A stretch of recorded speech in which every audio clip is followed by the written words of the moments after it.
What if what's missing in you isn't absence but too much forgetting? In a place where time didn't know its own name, lived a woman called No One. Not because she was invisible, but because one day she grew tired of being someone who no longer fit inside herself. They say that once she danced with the wind, that she laughed like someone who hadn't yet been taught to fear. But then the world came, with sharp days, quiet wounds, and words that looked like kindness but cut, and slowly, she forgot. Not dates, not names, but the exact curve of her laughter, the texture of her courage, the light in her eyes before the world got in. She lived now in a house without mirrors, without clocks. Each day she lit a candle and placed a blank sheet of paper on the table. She never wrote on it, just looked, as if waiting for the paper to remember what her soul could no longer say. Then, on a pale afternoon, a letter arrived. No sender, no address. Only one sentence written in red ink. Go back to before. She didn't understand.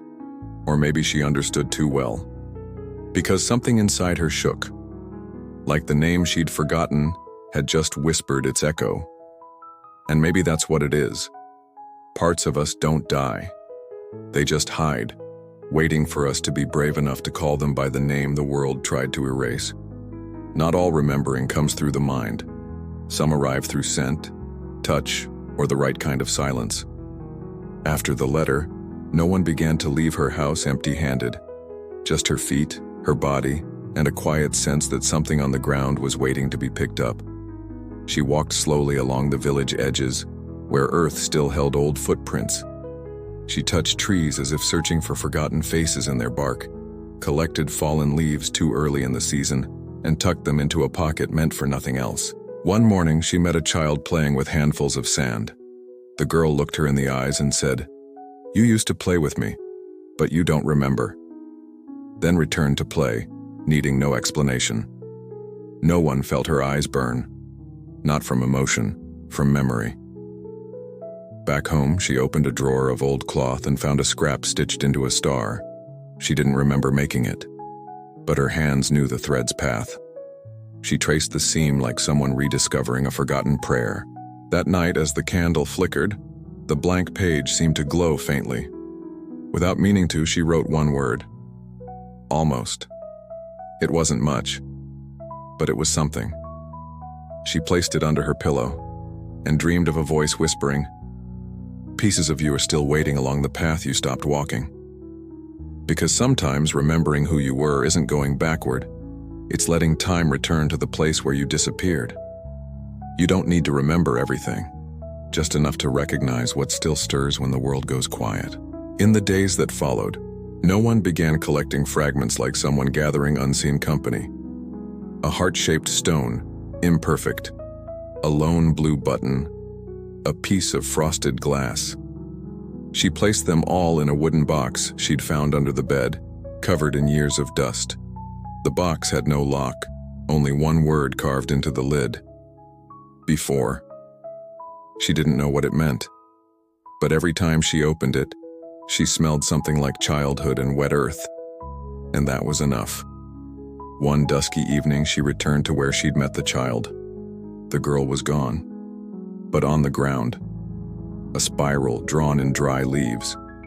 In its center, a seashell. She picked it up and held it to her ear. She didn't hear the ocean. She heard breathing, as if someone, still inside her, was waiting to be remembered. That night, she placed the shell in the box, laid the blue button on the blank page. She didn't know why, but it felt like something unseen was being stitched together, even if she couldn't yet see the full fabric. She dreamed of a house with open windows and voices calling her by a different name. She woke full, eyes wet, and for the first time in a long while, she felt the urge to sing. She didn't. She just breathed deeper. Because remembering who you were before the world hurt you isn't reopening a wound. It's opening a window. The soul doesn't forget. It just buries what it hasn't yet found the strength to hold. No One began lighting 2 candles now. One for presence, one for the part of her that still wandered somewhere unnamed. She no longer waited for meaning, only for the quiet to speak. And it did, in gestures. A crack in the wall shaped like a bird, a breeze that always entered at the same hour. A dream of a garden she didn't remember planting. One morning she found a piece of torn fabric in the pocket of a coat she hadn't worn in years. It was soft, stitched with a symbol she didn't recognize but somehow knew. She pressed it to her chest and sat by the window until dusk. The page on the table remained blank, but the button now seemed to glow under the candlelight. Then, a knock at the door.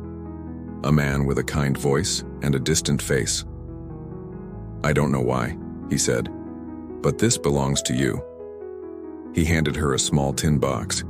Inside, a doll's shoe, worn, silent. No one didn't cry. She only nodded. Memory had a way of returning not with pain, but with permission. That night, she placed the shoe beside the shell, closed the wooden box gently, like tucking in a sleeping child. Because sometimes remembering isn't about the past, it's about reclaiming what still pulses inside your forgotten name. There are names you were given that had nothing to do with who you are, and names you lost that still wait to be spoken. No one walked beyond the edge of the village where fields grew quiet and wind shaped the tall grass into songs. She carried the box now, not to protect it, but to let it breathe. She stopped near a willow and sat. Took out each item, laying them on a piece of cloth. The button, the shell, the torn fabric, the doll's shoe. Beside them, a new offering. A crumpled photo she'd found that morning in the back of a drawer. In it, a girl running, hair wild, barefoot, smiling like someone who hadn't yet been renamed by sorrow. She didn't remember the moment, but her body did. She felt it in her spine and her breath. She wrote a single word on the cloth. Still. And beneath it, another.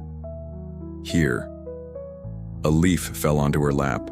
She placed it in the box, then closed her eyes and whispered, "Even if no one else remembers, I do now." And maybe that's enough. Maybe that's how the world begins again. Not with answers, but with the moment you stop pretending you were never whole. Because some memories don't return to be relived. They return to reintroduce you to the part of you that never left. Some parts of you never left. They just went quiet, waiting for you to quiet down too.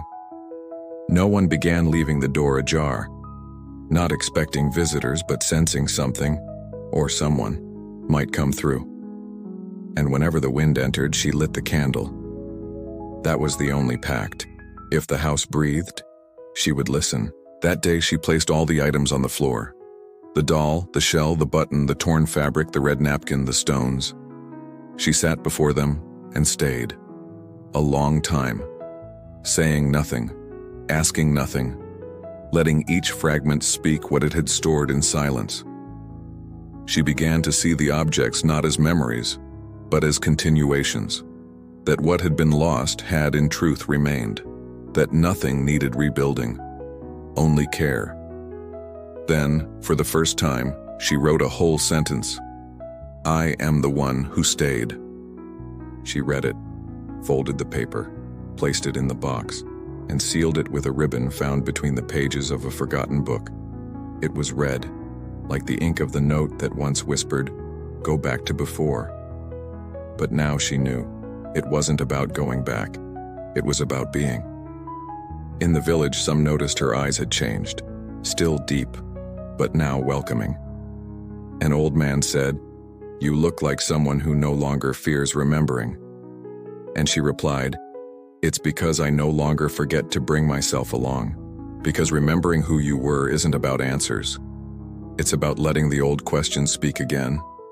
You don't need to remember everything, just enough not to abandon yourself again." On the 7th morning, no one walked to the center of the village holding the box. No one asked why, but everyone seemed to know. She stopped at the old well and without a word opened the box. A breeze passed. Nothing inside flew, but something invisible let go. She didn't throw anything away.